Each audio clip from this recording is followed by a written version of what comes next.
زي حضراتكم لما اتفرجت على الفيديو ده انا افتكرته في الاول ان هو AI، لكن لما تابعت الموضوع لقيت ان ده فن تزيين الارضيات او تصميم الارضيات عن طريق استخدام مادة الايبوكسي. وطبعا زي ما حضراتكم شايفين بيستخدموا كمية كبيرة جدا من مادة الايبوكسي يفردوها على الارض تديك مناظر طبيعية تخليك فعلا تحس ان انت قاعد وسط الطبيعه. زائد ان هم بيستخدموا نوعيه اخشاب معينه، الاخشاب دي موجوده في غابات استراليا، والموضوع ده انتشر في استراليا بقاله فتره، والناس فاكره ان الموضوع ده جديد. الموضوع انتشر في استراليا بقاله فتره، وهم بداوا يستخدموا الموضوع ده في الارضيات عندهم سواء في الشركات او سواء في المنازل عشان يدي شكل جمالي. طبعا حضرتك لما بتتفرج على فيديو زي كده بتقول قد ايه الناس دي متقدمه والعلم بتاعهم تقدم قوي. عايز اقول لحضرتك الناس دي مش متقدمه ولا حاجه، والقرآن الكريم تقدم عنهم بآلاف السنين، لأن القرآن ذكر الموضوع ده في قصة سيدنا سليمان مع ملكة سبأ الملكة بلقيس، لما القرآن الكريم قال بسم الله الرحمن الرحيم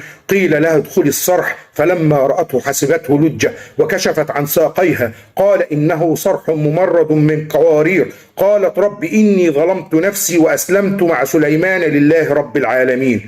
مهما تقدمتوا القرآن هيفضل متقدم عنكم بآلاف السنين. دايما العلم بيوصل لاكتشافات موجودة دلوقتي بس هي في الأصل موجودة في القرآن الكريم.